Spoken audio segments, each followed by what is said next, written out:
Parabéns pela transição. Proved, que eu só falo AVP, mas agora eu tenho que me habituar a dizer Proved. Muito obrigado pelo convite também. Eu sou Emanuel, sou cozinheiro. Algumas pessoas me chamam de chefe, mas nem sempre eu sou chefe. Chefe é uma posição, é um cargo, onde a gente chefia uma equipa na cozinha. E nesse caso hoje eu não sou chefe, não estou a chefiar ninguém, estou só a ser um cozinheiro, que geralmente é o que eu prefiro ser. Porque o cozinheiro, ele cozinha com vontade e faz isso por amor. É como muitas vezes vocês, quando vão preparar alguma coisa, fazem isso porque querem comer bem ou querem, enfim, se nutrir o corpo e a alma. Uma pausa para a gente já hidratar aqui os nossos cogumelos, que eles precisam de algum tempo. Esses aqui são cogumelos desidratados, que eu vou só colocar água quente para eles irem se combinando aqui e infusionarem, como se fosse uma espécie de chá. Eu sou especialista em cozinha sem sofrimento animal. E eu comecei a cozinhar justamente porque eu parei de comer animais e eu tinha uma paixão muito grande que era me alimentar bem. Vocês podem vir mais para perto se vocês quiserem.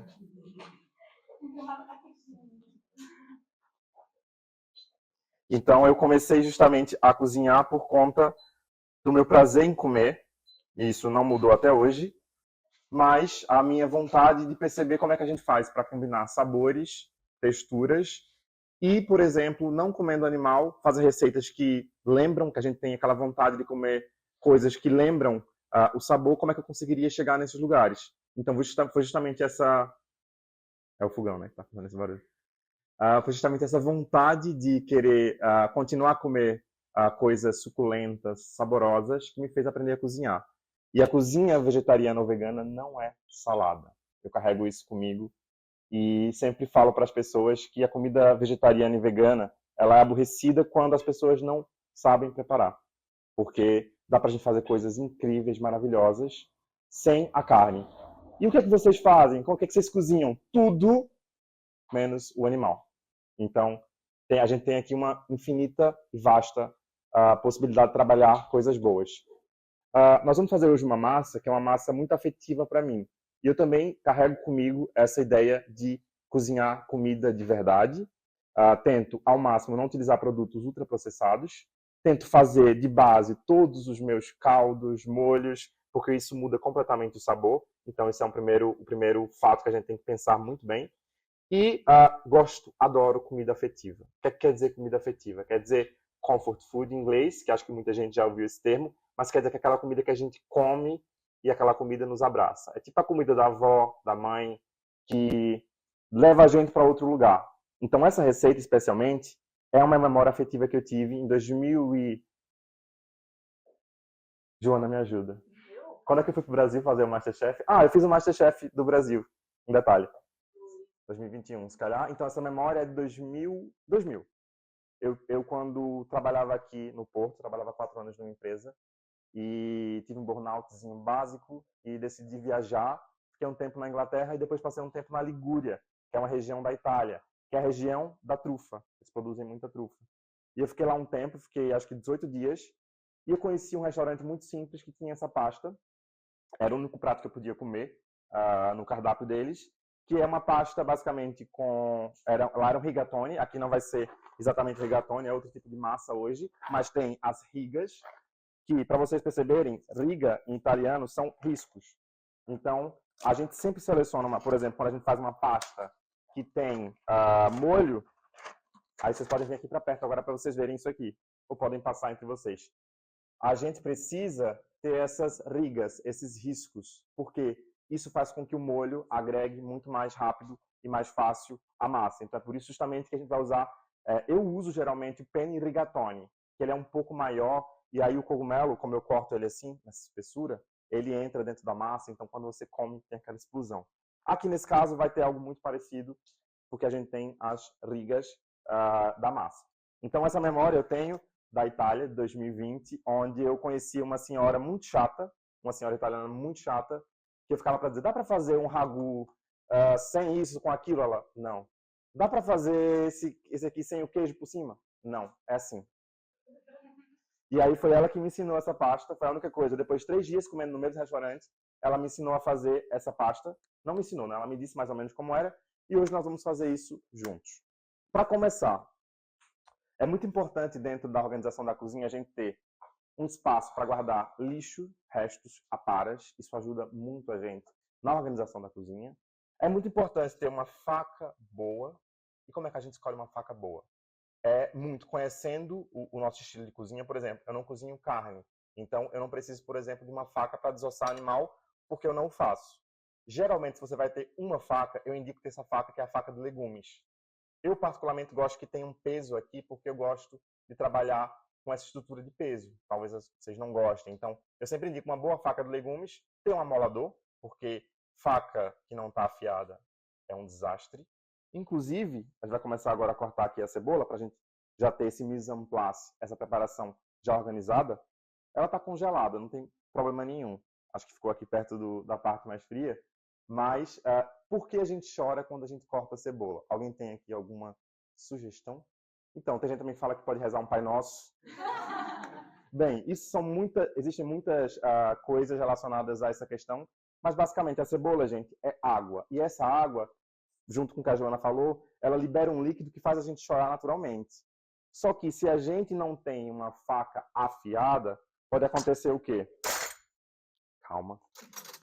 Por exemplo, essa faca aqui, ó, ela tem uma serra. Se eu não tenho uma boa faca afiada, eu vou cortar a cebola e eu vou fazer como se fosse esse processo, serrar. Isso faz com que ela libere mais água, mais esse ácido, o olho vai ter essa ligeira lacrimejação e a gente vai chorar. Então, um dos principais pontos, além de rezar um Pai Nosso, colocar um pano, né, é ter simplesmente uma faca afiada. Porque a gente vai cortar e não serrar a cebola e aí liberar mais água. Coisa muito simples. E aí eu vou ensinar vocês agora como cortar uma cebola tipo, profissionalmente, tipo um chefe. E é uma coisa muito simples, mas que dá muito, muito jeito quando você quer cortar. Eu ainda não atuei com esse... É muito chique essa coisa. Ela vem, ó. Eu vou aqui só pressionar um pouco os meus cogumelos. Eu só tirei do pacote esses cogumelos hidratados. E vocês podem ver aqui, ó. Vocês estão longe e não vão ver. Tem aqui essa água. Isso aqui vai ser base também para o nosso molho. Porque nós vamos fazer um molho bem untuoso, bem gostoso, com alguma gordura. Porque nesse caso aqui a gente quer um prato suculento, gostoso. Tudo na vida é equilíbrio. A gente não vai comer todo dia uma refeição hipercalórica com alto nível de gordura, de sal, enfim. Mas às vezes a gente quer, sabe? E se tu se engana, não vou comer um cookie, vou comer uma maçã pensando que é um cookie. Tenha paciência. Então é isso. Esse prato aqui, por exemplo, ele não é tão hipercalórico, ele não é um prato, mas ele vai levar aqui uma nata, que tem algum nível de gordura, eu vou usar azeite, e vocês também têm que pensar que às vezes, por exemplo, isso aqui é uma esponjinha, né? O cogumelo é uma esponjinha. Eu vou ensinar vocês como trabalhar com cogumelo também. Às vezes é preciso ter um pouquinho mais de gordura para dar um sabor extra. Não se vai comer isso toda hora, todo dia. Eu indico, não sou nutricionista, mas eu não indico se alimentarem sempre com pratos que são extremamente calóricos, enfim, com um nível alto de sódio. Mas às vezes a gente quer comer isso e a gente tem que comer isso, né? Quer um cookie? Come um cookie. Não vai também almoçar de segunda a sexta cookie, né? Mas assim, um pedacinho ali, um pedacinho aqui, não faz mal. Vou ensinar vocês como é que se corta uma cebola a chefe. Ok? A gente tem aqui a cebola que estava inteira, a gente cortou os dois lados, cortamos os dois lados, tiramos a casca. Para ficar mais fácil, para quem está a começar, é importante deixar esse bulbozinho aqui. Então, ver esse bulbo, ele vai ajudar a segurar a parte aqui da cebola, essa parte aqui, ó. Se você fosse, pronto, quem não tem tanta prática, deixa esse bulbo aqui, não tira, porque ele vai segurar as camadas da cebola, isso vai ser mais fácil quando a gente for cortar. A gente vai começar com pequenos cortes nessa direção, e a gente vai até onde a gente conseguir, mas não pode desprender a cebola dessa base, porque senão depois ela vai se soltar. Viram que a minha faca entrou facilmente? Isso não é porque ela está tão bem afiada assim, é porque está congelada. Mas a cebola normal, ela vai meio que começar a querer se soltar naturalmente, porque a cebola tem muitas camadas. Agora a gente faz outro corte aqui. E aí, tenha muito cuidado. Sempre a gente vai usar as mãos para trabalhar, sempre com essa garra aqui. Essa garra faz com que a gente, se for cortar alguma coisa, venha mais para perto para vocês verem aqui, bem de perto. Olha, eu, por exemplo, estou pegando a cebola assim, certo? Se eu pego na cebola assim e eu estiver cortando qualquer coisa assim, a faca nunca vai chegar nos meus dedos. Por quê? Porque essa barreira aqui cria uma proteção. Então, sempre a gente vai trabalhar com o legume, com o vegetal, dessa forma. Então, faço aqui agora outros golpes. E aí você pode fazer menor, maior. Ó, dá pra ver que ela começou já a querer se soltar. E tá tudo bem. E agora, a gente vai fazer os cortes. E aí você pode cortar maior ou menor. Você pode escolher. E aqui, ó, ela sai inteira. Bonitinha. Agora ela começou a se soltar. E aí a gente tem aqui uma coisa que na cozinha profissional é muito importante. E na cozinha de casa também, quando você tem ali a vontade de fazer algo mais organizadinho, que é o padrão. Imagina que você vai comer o macarrão aqui, por exemplo, a massa, e vem um pedaço desse tamanho de cebola e os outros são todos pequenininhos. Eu, particularmente, tenho esse toque, meu Deus, um pedação de cebola. E não é que eu não gosto de cebola, mas é que quando a gente cozinha, a gente tem que pensar, primeiramente, no sabor, depois em alguns outros pontos que geram um prato perfeito, que é, por exemplo, textura. Então, se eu vou fazer uma massa, eu tenho que respeitar sempre o tempo de cozimento que o pacote diz. No meu caso, eu vou fazer uma técnica que vocês vão aprender também aqui, que isso faz muito na Itália, que é a gente tirar um ou 2 minutos antes a massa da água e cozinhar junto com o molho. Isso faz toda a diferença. Com relação à água para cozinhar qualquer tipo de massa, eu preciso de um estagiário. Quem quer ser meu estagiário? Só abrir aqui essas massas, essas caixinhas, para facilitar para a gente quando a gente for cozinhar. Aqui, por exemplo, ele fala que são 8 minutos. E aí eu vou pedir para alguém aí tecnológico colocar um cronômetro para dar 6 minutos. E a gente vai todo. Quer dizer, a gente está aqui nessa quantidade, vamos fazer só mais uma. Uma dica muito importante para qualquer massa. Água salgada igual à água do mar. Sempre. Muito salgada. Ai, meu Deus, eu vou colocar um pouquinho de sal. Será que está salgado? Não está. A gente tem aqui muita água. Uma coisa para quem está a começar é provar. Se tiver tipo, como a água do mar, tá bom. Então, nesse caso aqui, eu vou fazer assim, ó. Porque a pasta... Nossa, trabalhas em cozinha? Faz, parabéns. E depois puder abrir isso aqui, sim. Esse queixo também. A água tem que estar extremamente salgada. Como é que eu sei se está salgada no ponto que eu preciso? É provar. Outra máxima da cozinha é provar. Sempre. Em todos os processos. Por quê? A gente consegue salvar um prato se ele está sem sal. Bota um pouquinho de sal. Falta pimenta. Ou seja, em todos os processos dá para a gente entender como é que o alimento está se comportando. Bem salgado. Quem quer provar água? Ninguém. Está bem salgado. Então é isso que eu preciso. E sempre a gente vai colocar a massa quando a água estiver fervendo bruscamente. Ela tem que estar maluca dentro dessa panela, tem que estar borbulhar. Estava aqui precisando de ajuda. Tem que estar borbulhar. Aqui está quase, se vocês quiserem vir ver aqui a panela, está quase, mas ainda falta um bocadinho. Por quê? Porque eu preciso que ela esteja realmente no nível de fervura que a massa, quando entrar na panela, o pessoal fala, tem que ficar mexer, tem que botar azeite, tem que colocar óleo, tem que colocar um rosário dentro. Não precisa de nada disso. Basta colocar a massa com água e sal e o segredo é, ela tem que estar a ferver bruscamente. Porque isso faz com que? Faz com que o quê? Quem sabe? Não? Exatamente. Como ela está no nível de ebulição muito alto, tem alguém batendo na porta. Ela vai se misturar basicamente sozinha. A gente dá a primeira mexida para ela se organizar dentro da panela. Depois não é preciso porque ela vai estar nesse nível de cocção muito alto. Aqui eu vou finalizar a minha cebola. Aqui o que a gente pode fazer também é uma coisa chamada corte canoa. Vocês vão aprender agora como é um corte em canoa. Basicamente, eu vou segurar a minha faca aqui. Aqui eu vou fazer um corte chamado corte canoa. Por exemplo, quando vocês picam alho e querem deixar o alho mais uniforme, pequenininho, a gente vem aqui. Tá toda a gente vê bem? Apoia a ponta da faca. Isso aqui é maravilhoso, dá para fazer com muita coisa. Olha, agora tá, a massa tá... Você pode já... Como é seu nome, moço? Nuno. Nuno. Nuno é meu sous-chefe hoje, gente. Respeitem o Nuno também. Vamos colocar aqui a... Quando a massa estiver dentro, a gente conta, quando estiver toda dentro, a gente conta 6 minutos. Tá mais um, Nuno? E acho que já tá. E aí, nesse caso agora, a gente colocou a pasta toda aí dentro. O que é que vai acontecer? A temperatura vai baixar.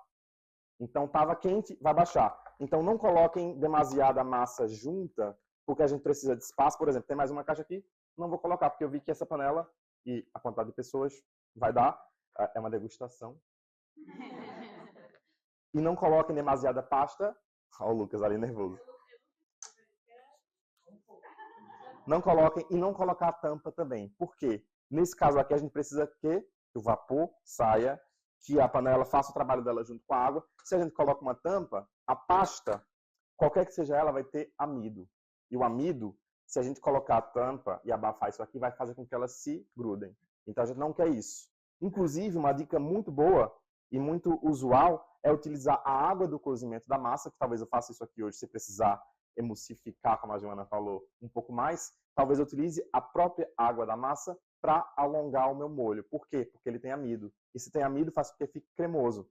Muita gente pensa que tem que colocar natas, ou, por exemplo, eu faço um macarrão alho e óleo que ele fica super cremoso. Ou eu faço um risoto, por exemplo, cremoso sem manteiga. Por quê? Porque eu uso uma técnica chamada manteigate, que é uma técnica italiana, que é o quê? É basicamente você emulsionar através da água ou de uma gordura, que pode ser manteiga, azeite, o preparo quente com a gordura fria. Então a gente coloca, por exemplo, adiciona manteiga no risoto, ela tem que estar bem quente, ou um creme vegetal, ela tem que estar bem gelada, e o risoto está quente, a gente faz o quê? O processo de emulsificação, muito rápido.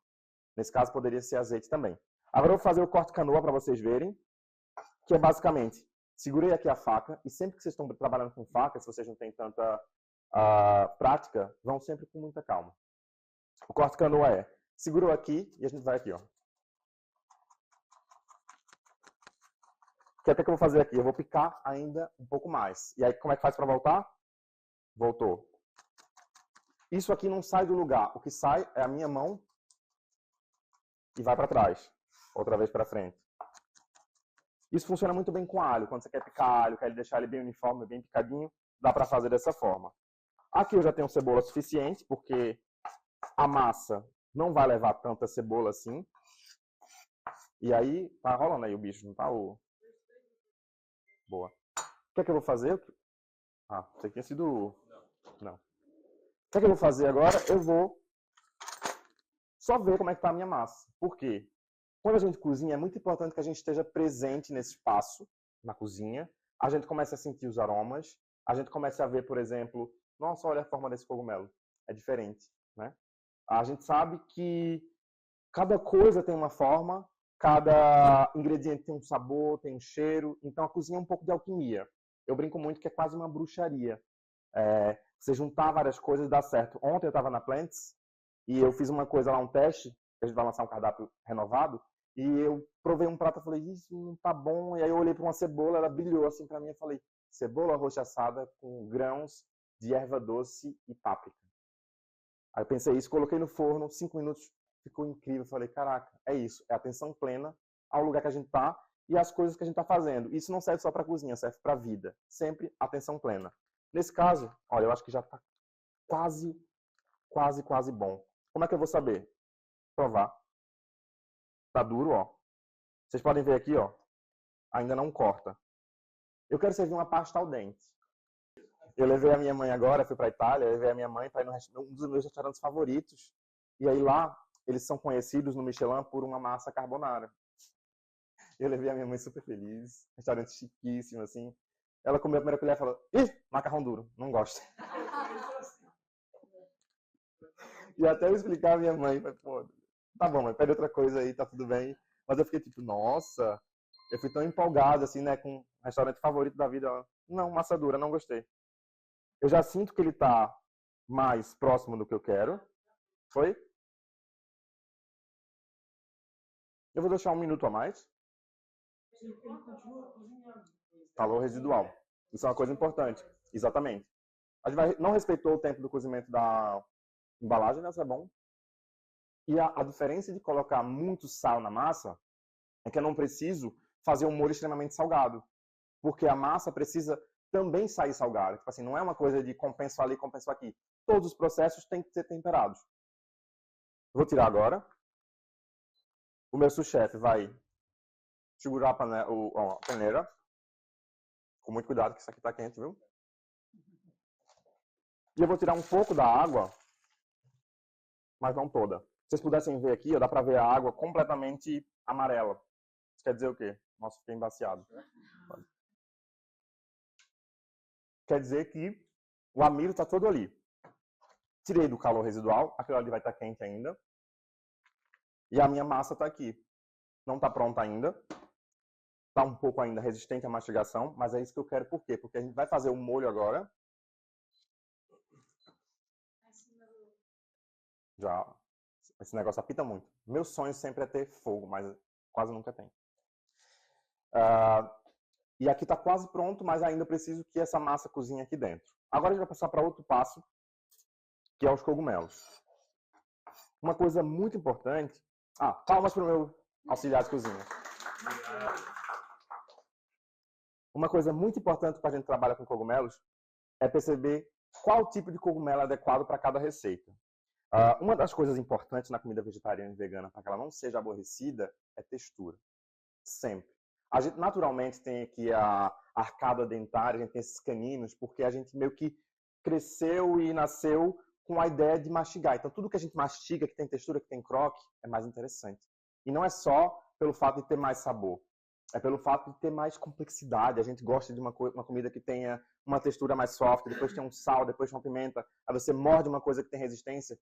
Papinha para criança. Ou a gente faz uma papinha assim à tarde para lanchar, uma papinha de aveia, mas a gente coloca uma granola, coloca uma fruta.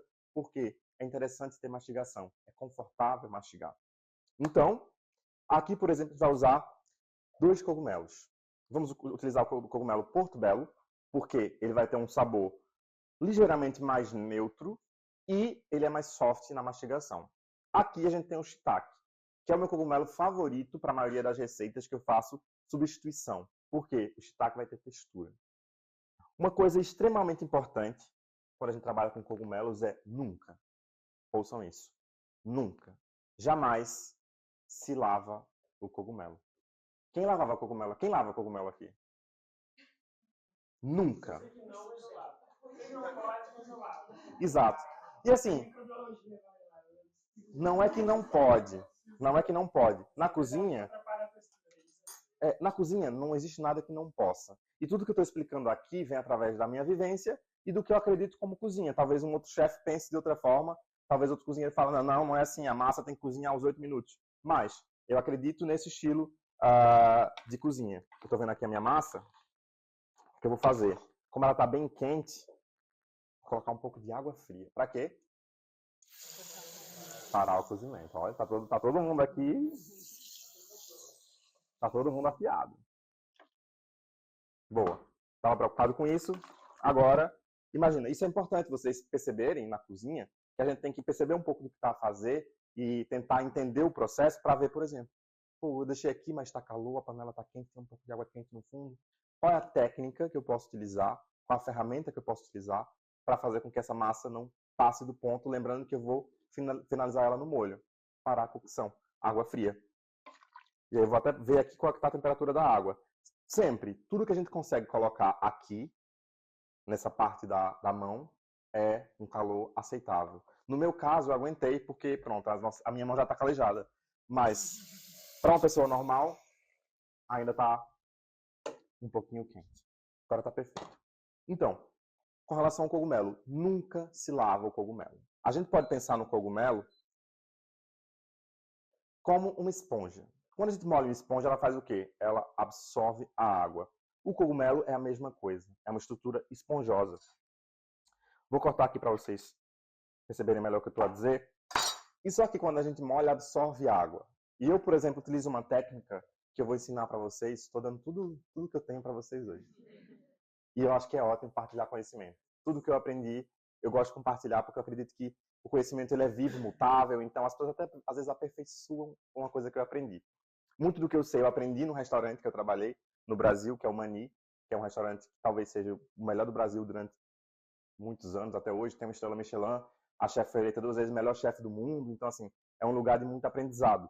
E eu aprendi, por exemplo, lá também que não se lava cogumelo, eu já sabia antes. Por quê? Porque a gente começa a criar, colocar mais água. Cogumelo não tem muito sabor. O primeiro ponto é esse, né? A não ser alguns cogumelos muito específicos. Tem um no Brasil que é incrível, chamado Yanomami, que é também o nome de um povo.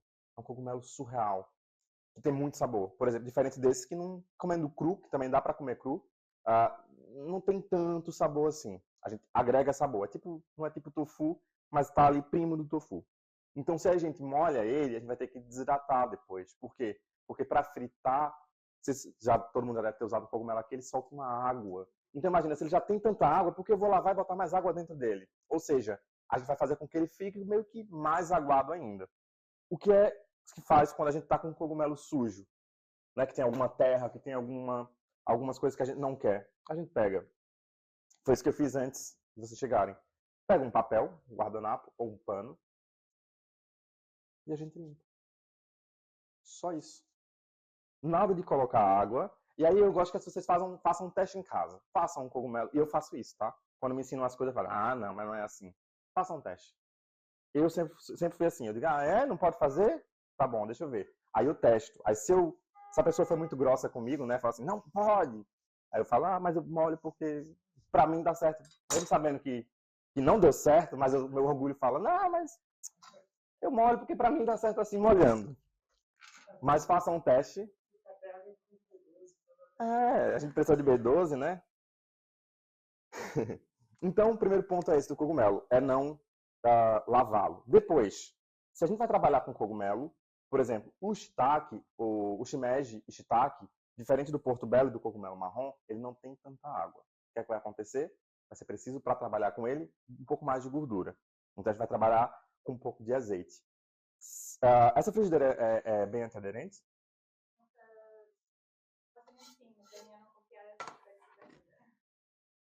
Eu vou dar um voto de confiança. Se der errado, a gente volta atrás. Vamos fazer um teste. Aqui a gente tá para experimentar. Se der errado, a gente volta atrás. E na cozinha, gente, dá muita coisa errada. Eu mesmo tenho pratos que eu faço há muito tempo e que às vezes não estou bem, ou não dá tempo, ou acontece, dá errado. E é muito bom que dê errado. Eu consegui aprender muita coisa e ter sucesso em muitas áreas da minha vida dando errado. Porque o processo é todo esse, né? Quando a gente chega no fim, dá certo. Mas até a gente chegar nesse fim, é a vida. E viver é também um pouco de errar, né? A gente tá aqui, se ele fosse perfeito, não tava mais aqui nesse plano. Talvez estivesse em Marte, Júpiter, outro lugar.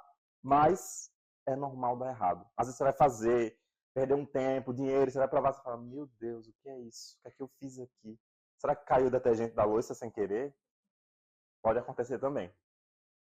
Vamos trabalhar com cogumelos, mas qualquer produto que a gente vai trabalhar é preciso ter a panela bem quente, certo? Sempre. Salvo algumas exceções muito raras, a gente vai sempre trabalhar.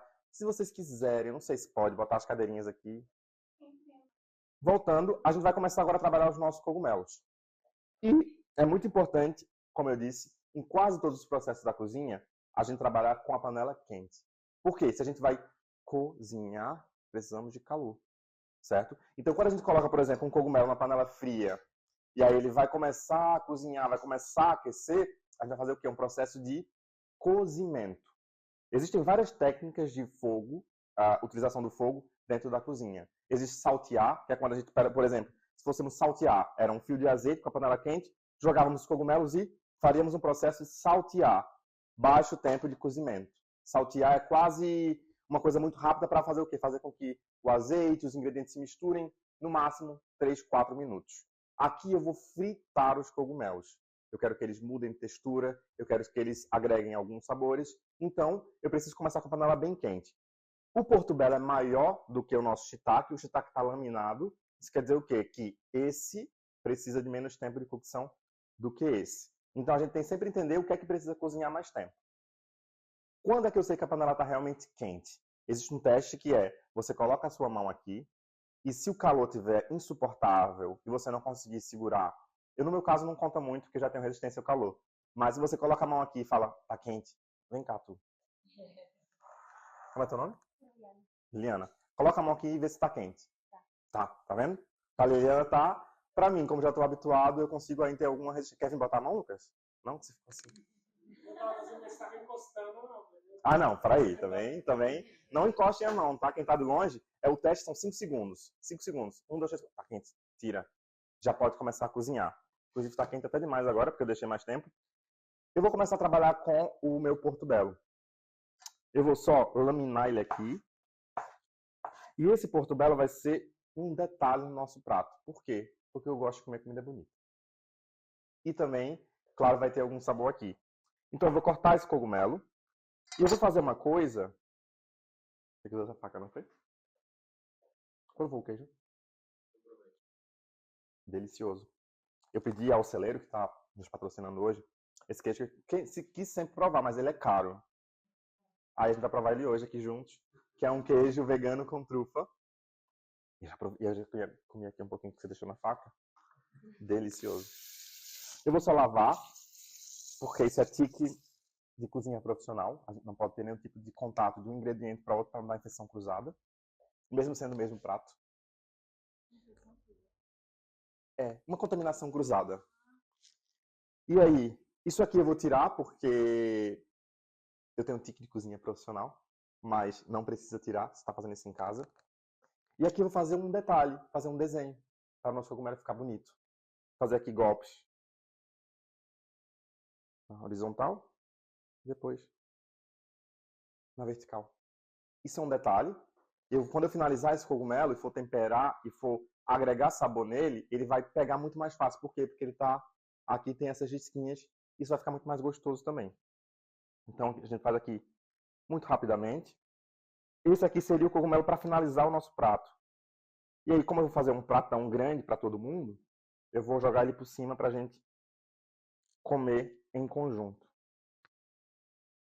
E aí eu vou fazer esse detalhe e vou começar a fazer já o meu... Agora tá frio. Vou começar a fazer o meu destaque.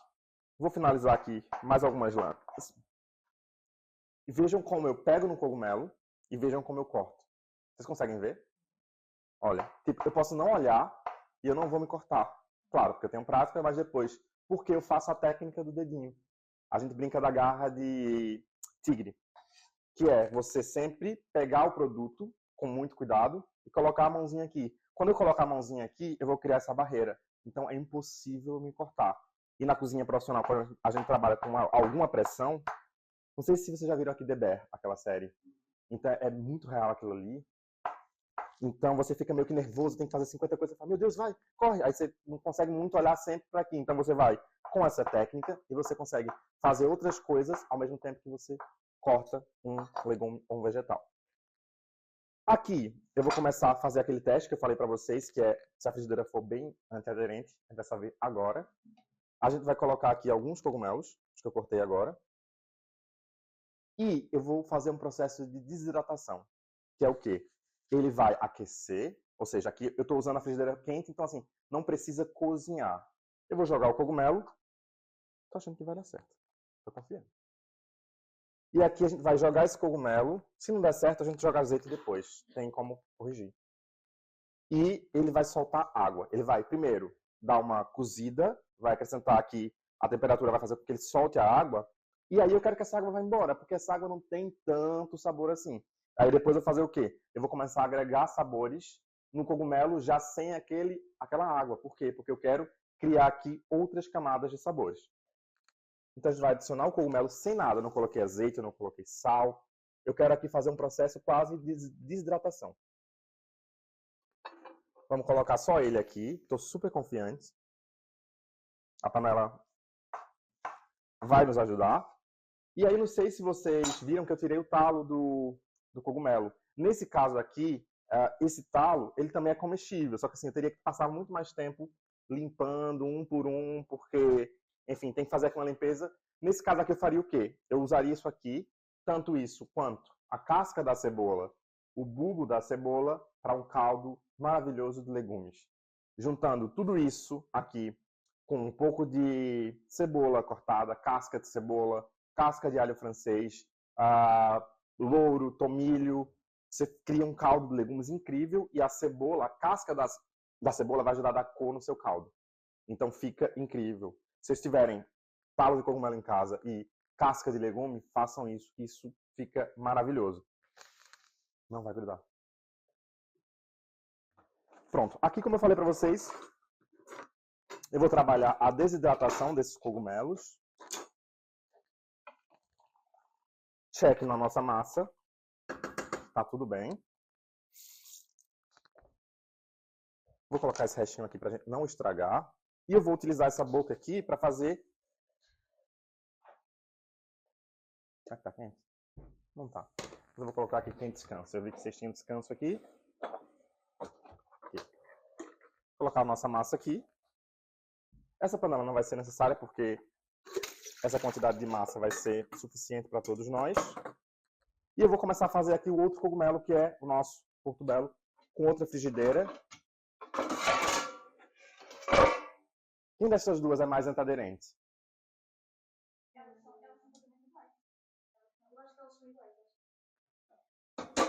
Ah, cá.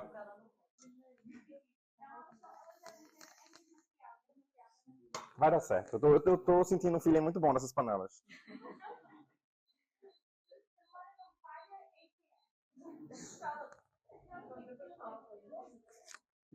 Olha, deu super certo. Se vocês quiserem vir ver aqui mais de perto, o cogumelo começa a mudar de cor e ele começa a perder água. E aí, ó, dá pra ver aqui que ele tá começando a soltar essa água. Isso aqui vai ajudar com que o meu cogumelo mantenha a textura dele, que eu quero um cogumelo que vocês mastiguem, sintam que estão a mastigar alguma coisa, isso é importante. E o sabor vai ser muito mais interessante, porque a gente vai trabalhar aqui com o cogumelo sem aquela água que não é tão interessante pra gente. Aqui eu vou nivelar o cogumelo, vou tirar só o talo nesse nível aqui, porque quando eu for cortar, fica mais interessante e mais bonitinho. Então aqui, vou fazer esses cortes.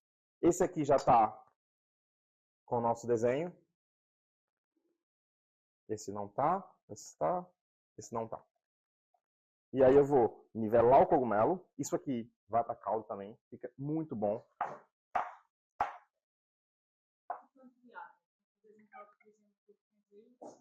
Com essa quantidade aqui, meio litro. Imagina, e o caldo de legumes, se vocês forem fazer um dia em casa, o caldo não se ferve. Diferente, por exemplo, de alguns processos na cozinha, deu super certo. Super, super certo.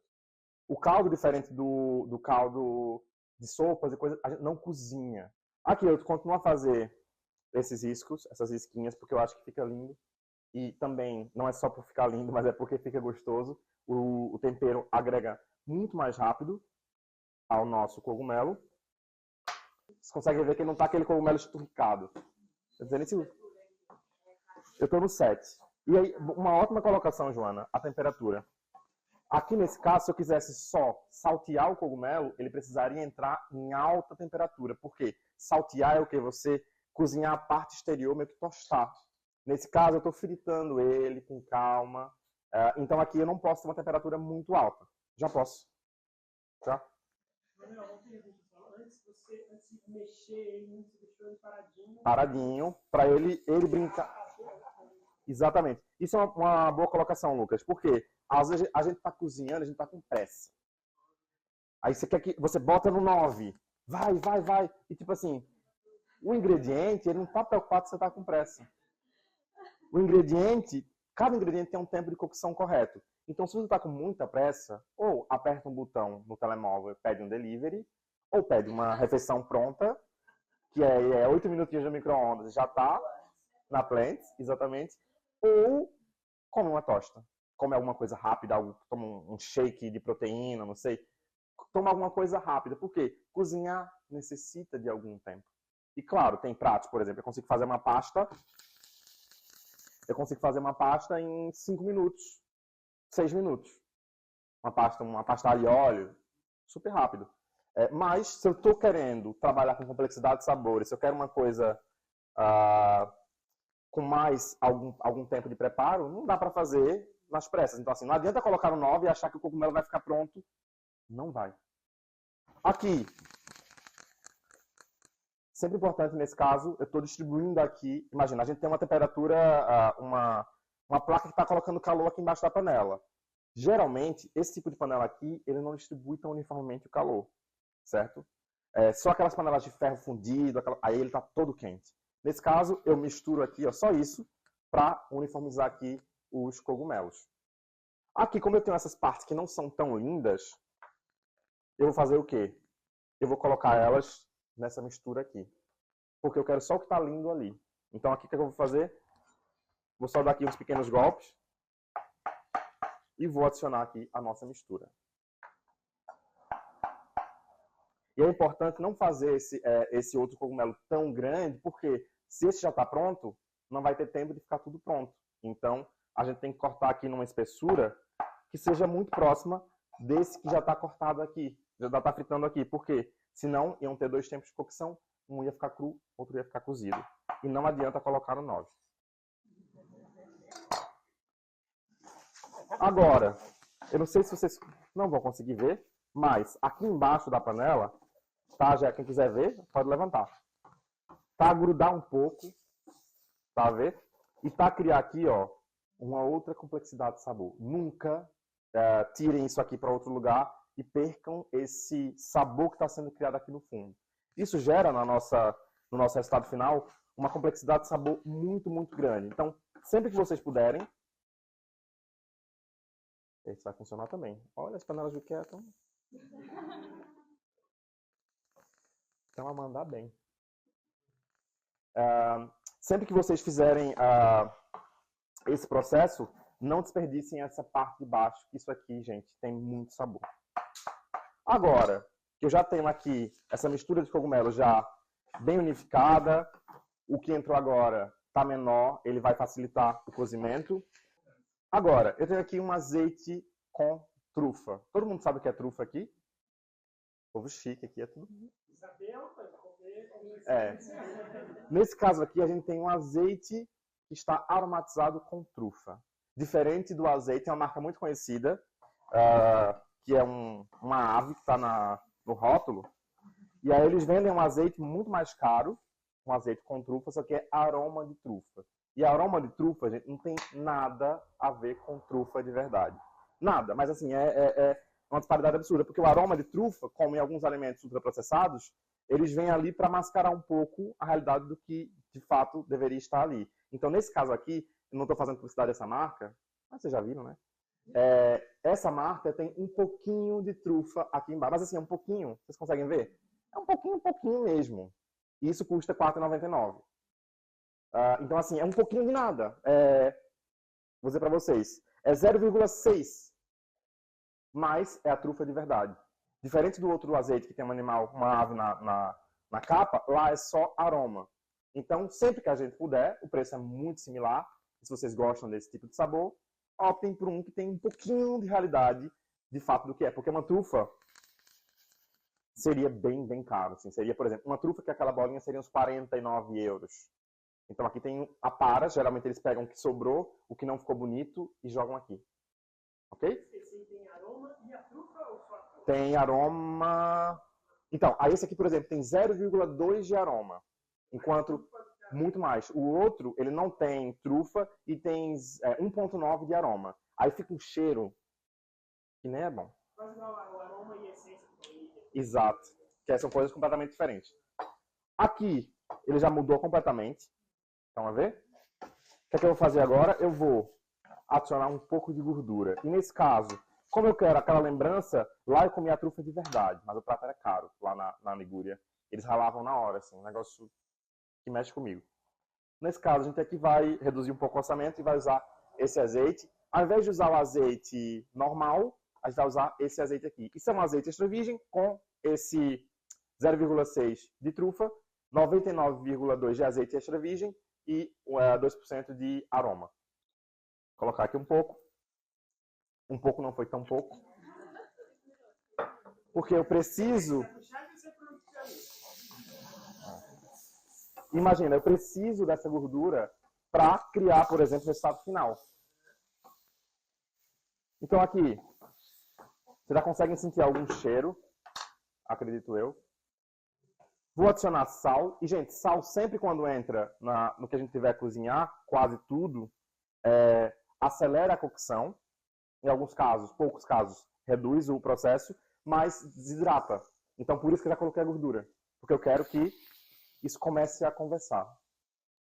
Eu tenho aqui também o nosso cogumelo desidratado, vocês lembram que eu coloquei água para hidratar esse cogumelo, é shiitake, só que aqui vai ter muito umami. E agora eu vou fazer uma coisa importante que não era mexer, era provar isso aqui. Imagina, eu já coloquei sal, coloquei o azeite de trufa, como é que será que está isso aqui? O que é que precisa? Como é que eu sei disso? Provando, não tem muita ciência. Vou pegar um cogumelo shiitake, nesse caso que eu comecei a fritar. Vou pegar um pedacinho do portobello. E vou pegar um pedaço pequeno do desidratado. Por quê? Porque são 3 cogumelos diferentes que entraram em tempos diferentes. Então, por exemplo, se eu ver que o portobello não cozinhou muito bem, isso aqui vai fritar um pouco mais. Se eu ver, por exemplo, que não agregou nenhum tipo de sabor, o sal que eu coloquei e o azeite no shiitake, eu vou agregar mais sabor. E se o desidratado está muito duro ainda, quer dizer que ele não entrou em contato com calor para ficar mastigável de forma confortável. Então eu vou provar. Isso é provando que tu sabe. Ó, o desidratado tem gosto de nada. Embora eu já tenha colocado algum sal.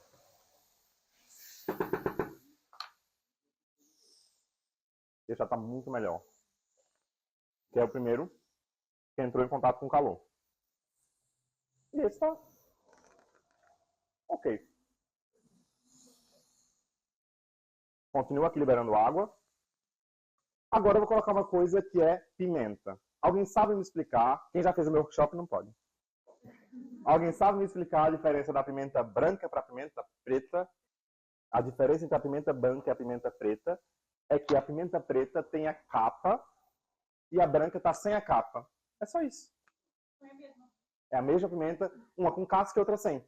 Só isso. Só que elas criam diferenças absurdas quando a gente está falando de sabor e intensidade.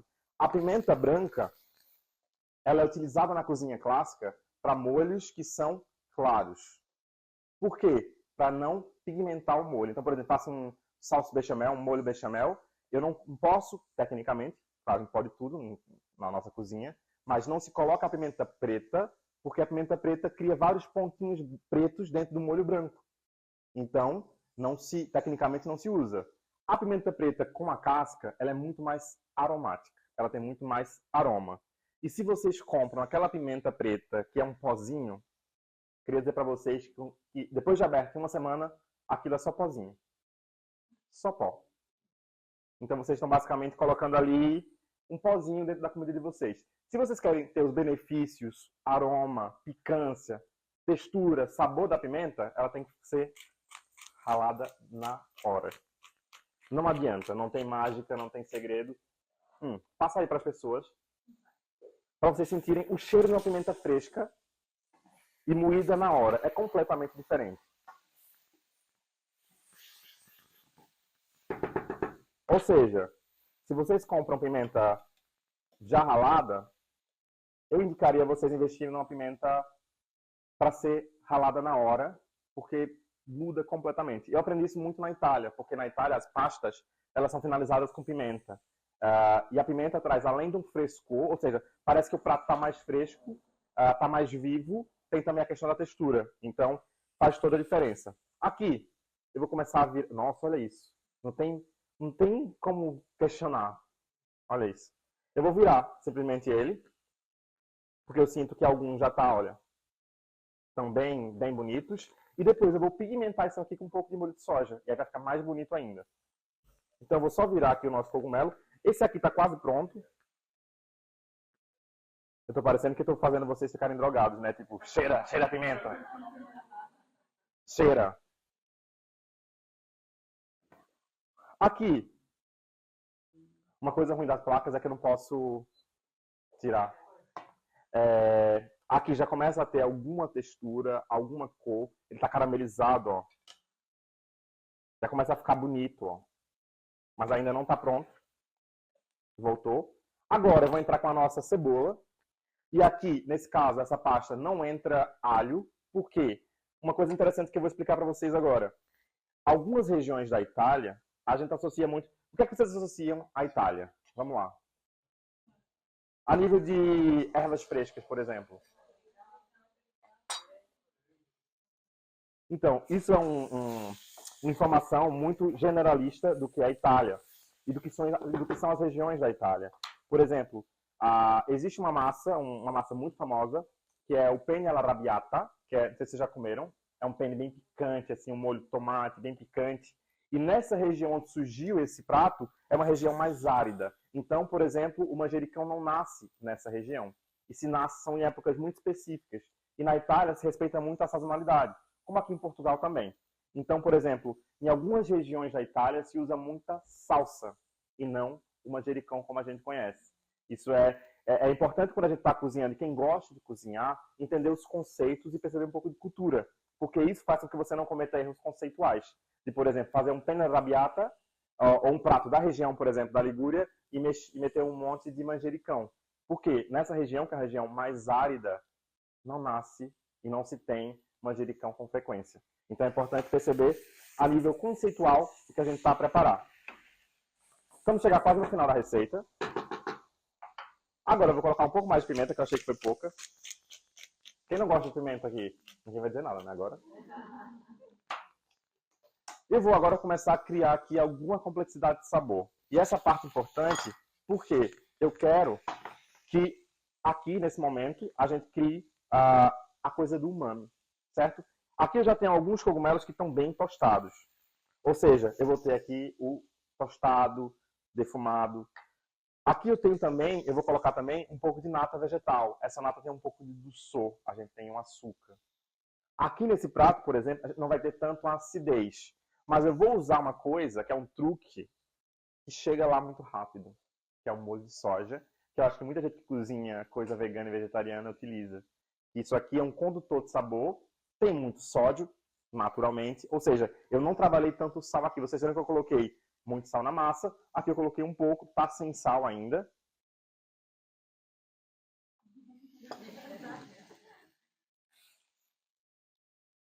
Não, pega com o garfo, depois me devolve. Senta lá, depois provas.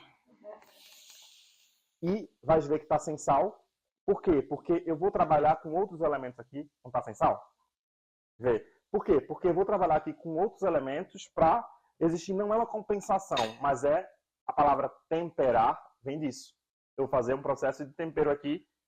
O azeite não deu tanto sabor, porque é um azeite que tem pouco aroma. O que eu vou fazer quando a massa estiver pronta? Eu vou fazer um fio de azeite para finalização. Vou colocar agora a água que eu hidratei os cogumelos. E aí, isso aqui já faz naturalmente um processo de deglaciar. Que é o quê? É pegar tudo que tinha no fundo da panela, que meio que foi pegando no fundo da panela, foi caramelizando. E aí eu solto isso agora e junto tudo isso à nossa mistura dos cogumelos. Tá tudo aqui, tá tudo igualzinho, eu não mudei nada. Aqui o nosso cogumelo portobello, que vai finalizar o nosso prato, já está quase também bom. Eu vou colocar agora um pouco de sal, pouquíssimo, pimenta. E se eu tivesse, eu ia finalizar ele com vinho branco. Tem? E não se preocupem quem não bebe álcool, que isso vai evaporar, tá? E eu nem posso beber, senão eu já iria caprichar. Então, eu faria essa mistura, colocaria ele no fogo, assim que ele assasse bem, eu pegaria um pincelzinho e colocaria um pouco mais dessa mistura, criaria uma segunda camada de sabor e depois está pronto. Porque nesse caso, a gente tem que entender qual a ferramenta que a gente tem. Nesse caso aí, por exemplo, é um fogo muito incisivo, muito forte. Então eu não posso colocar o cogumelo lá e deixar ele algum tempo para ele ir cozinhando, porque vai perder água e vai perder sabor. Entendeu? Então eu faria essa junção. Aqui agora, vou colocar mais um fio de azeite. Esse negócio tem a boca desregulada. E aí eu vou só dar aqui uma misturada. Estamos quase no fim da receita. Eu estou demorando porque eu estou conversando com vocês, mas eu faço isso em casa em 30 minutos, tranquilamente. Aqui. Não, no 7. Aqui, eu vou provar esse molho de soja que eu não conheço. E vou entender qual nível de sal que ele tem. Porque se ele for extremamente salgado, eu posso acabar com isso aqui. Ele não vai comer nada. Fica. Esse aqui, por exemplo, ele parece que tem um pouco de álcool, eu não sei, mas ele fica na boca. Imagina, se eu coloco isso no meu prato, vai permanecer ali na massa. Então eu não vou agradecer a simpatia dele, mas eu não vou utilizar. Esse também é forte, mas ele acaba. Olha, agora eu vou fazer uma técnica que é muito clássica, muito francesa, que é a panela bem quente, adicionei a soja, eu vou colocar um pouco de vinho e vou deglaciar aqui os nossos cogumelos.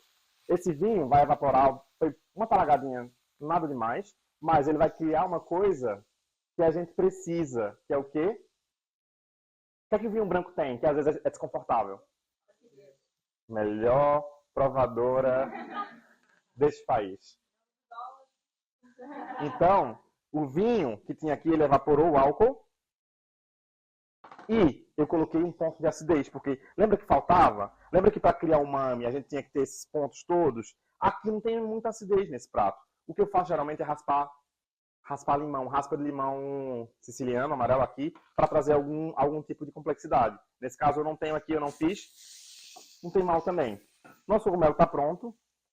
Eu vou ter que sacrificar um para provar, porque eu não vou servir para vocês uma coisa que eu não provei. Vou pegar o mais feio. Mas olha como ele já mudou a cor. Olha como essas risquinhas aqui criam uma textura e meio que dá mais vontade de comer do que um cogumelo só assado. Então isso, o tempero todo penetra. Eu vou ver agora só se está bem temperado. Olha ele internamente como é que está.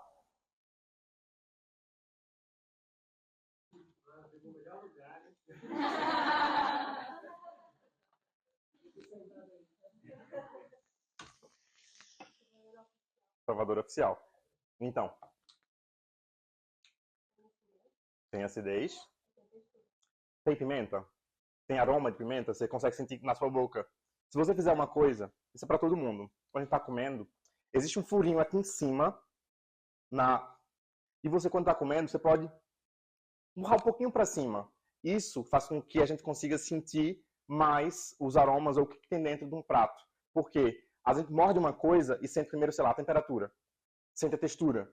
E aí não para entender o que tem ali dentro. Então, quando você coloca um pouquinho para cima, esse buraquinho que tem aqui em cima, ele faz com que expanda e saia na nossa narina. Então a gente consegue entender mais. Geralmente a picância, acidez ou sabores muito mais pujantes, como por exemplo, esse sabor que eu tive aqui agora, eles vão sair por aí. E aí você fala, tem alguma coisa aqui que é estranha. Você consegue identificar através desse processo. E aí eu consigo sentir, por exemplo, a pimenta que a gente colocou fresca, eu estou conseguindo sentir ela ficou aqui e tem muito umami. Esse cogumelo, quem tiver sorte de pegar, que não tem para toda gente. Só brincar, vai dar. Aqui, eu vou continuar o processo.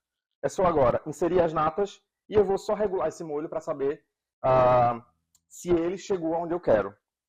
Vou colocar mais uma nata. Aqui eu trouxe leite, que era o quê? O que é que eu ia fazer aqui? Caso eu precisasse alongar o molho, o que é alongar o molho? Deixar ele mais fino, ele menos espesso.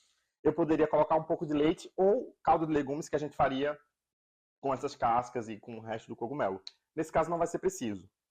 Ou também a gente poderia utilizar a água dessa massa que a gente cozinhou, que tem muito amido e está bem rica a nível de sabor.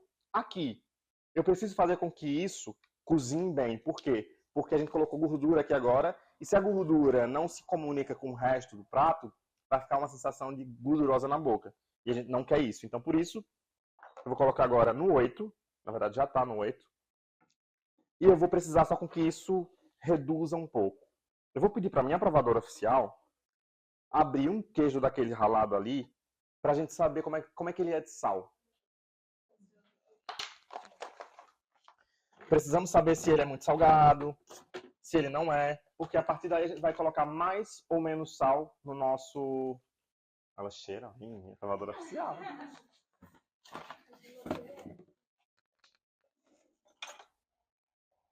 Atenção agora a ela, que ela vai fazer aqui a degustação.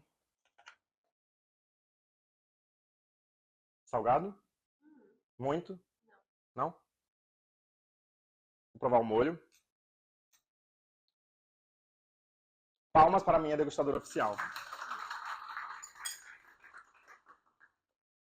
O molho não tem sal nenhum.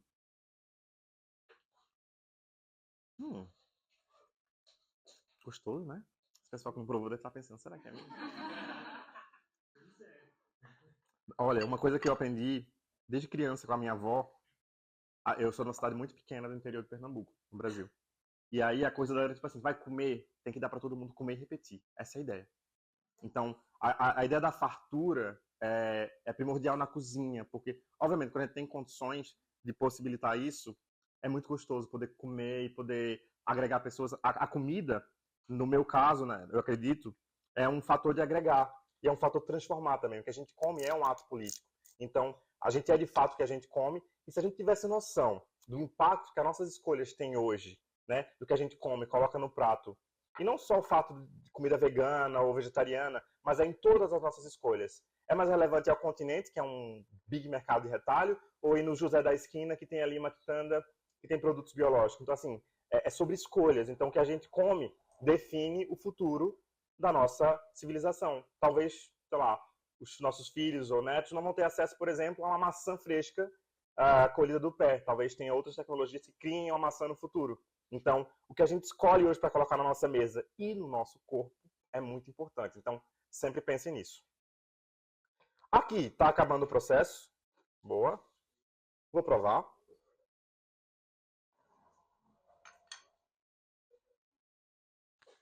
Para mim, falta ainda muitas coisas.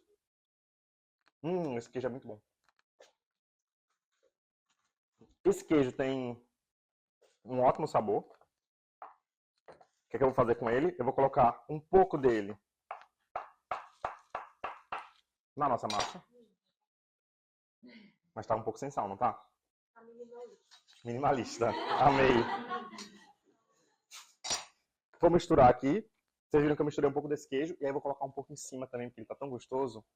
Vou até comer um pedacinho a mais. É muito bom. Vocês vão provar, tá, gente? Não tô fazendo maldade, não.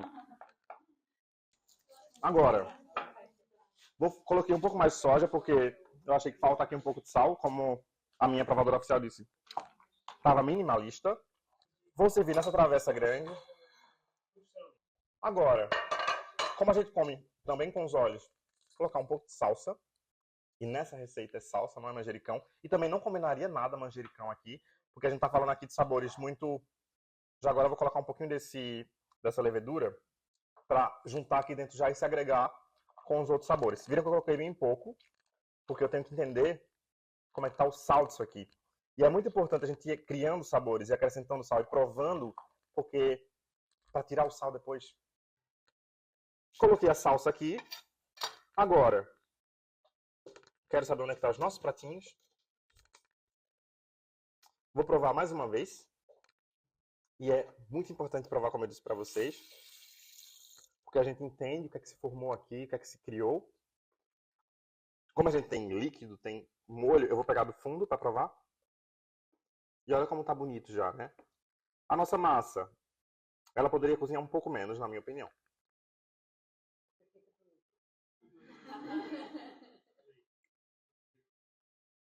Falta absolutamente nada. Só comer, então. Só comer. Vou virar para esse coiso. Eu falo muito coiso. Eu falo muitas slangs brasileiras. É quando não se lembra do nome. Oi? Quando a pessoa não lembra do nome, vai coisa. Coiso. Sempre que vocês forem colocar alguma coisa que seja para finalização, é importante ser de cima, porque aí ele se distribui durante o percurso.